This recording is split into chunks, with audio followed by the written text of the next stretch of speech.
Enzo Ferrari. Although mystery surrounds his actual birth date, many have accepted it to be the 20th of February, 1898.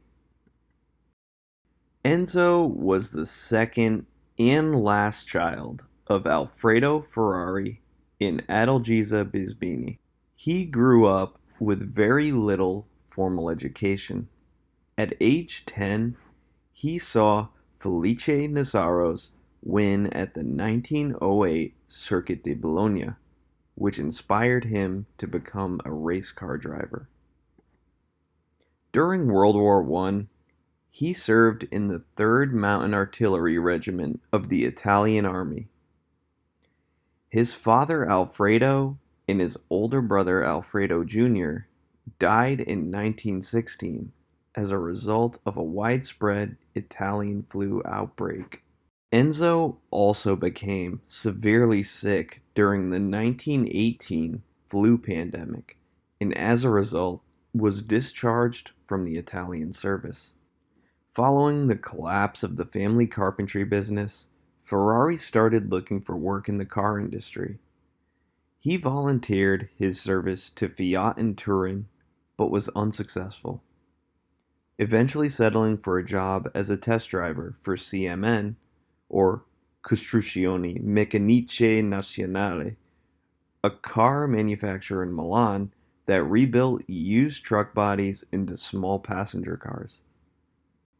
He was later promoted to race car driver and made his debut in the 1919 Parma Poggio di Bercetto hill climb race, where he finished 4th in the 3-liter category at the wheel of a 2.3-liter 4-cylinder C.M.N. 1520.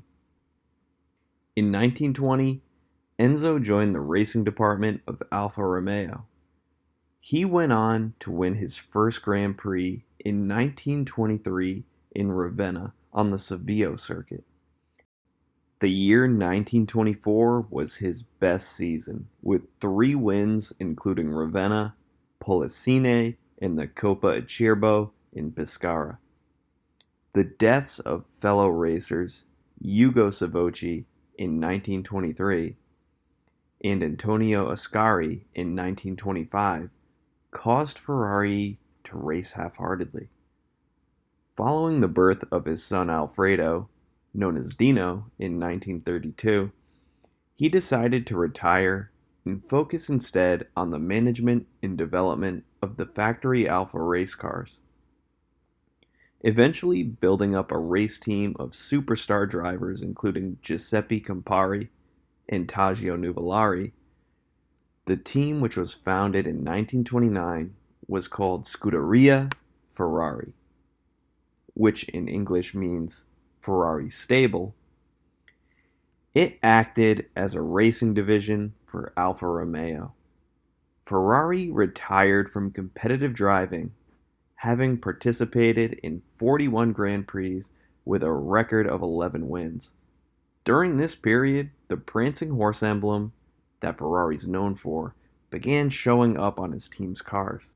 The emblem had been created and sported by Italian fighter plane pilot Francesco Baracca. During World War I, Baracca gave Ferrari a necklace with the prancing horse on it prior to takeoff. He was shot down and killed by an Austrian airplane in 1918. In memory of his death, Ferrari used the prancing horse to create the emblem that would become the world-famous Ferrari shield. Initially displayed on Alfa Romeos, the shield was first seen on a Ferrari in 1947. Alfa Romeo agreed to partner Ferrari's racing team until 1933, when financial constraints forced them to withdraw support. A decision, however, that was subsequently retracted thanks to the intervention of Pirelli. Despite the quality of the drivers, the team struggled to compete with Auto Union and Mercedes. Although Ferrari's team did achieve one notable victory in 1935 at the German Grand Prix. In 1937, Scuderia Ferrari was dissolved. Ferrari then returned to Alfa Romeo's racing team. In 1939, Ferrari left Alfa's team after a disagreement with the managing director, Ugo Gabato. He then founded Auto Avio Costruzioni, a company which supplied parts to other racing teams. Although a contract clause restricted him from racing or designing cars for 4 years, Ferrari managed to manufacture 2 cars for the 1940 Mille Miglia, which were driven by Alberto Ascari and Lotario Rangoni. With the outbreak of World War II, Ferrari's factory was forced to undertake production for Mussolini's fascist government. Following Allied bombing of the factory, Ferrari relocated from Modena to Maranello. It was at the end of the war that Ferrari decided to start making cars bearing his name.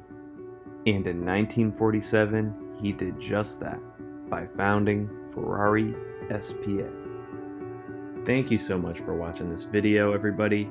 I hope you enjoyed it. These history videos are a lot of fun to make. They're actually one of my favorites. And if you enjoyed it, please give the video a thumbs up. It really does help the channel out, especially as a newer channel. And if you like content like this, let me know, and I will continue to make more of it. If you're new here, please subscribe to the channel, and I hope to see you in the next video. Thanks for watching.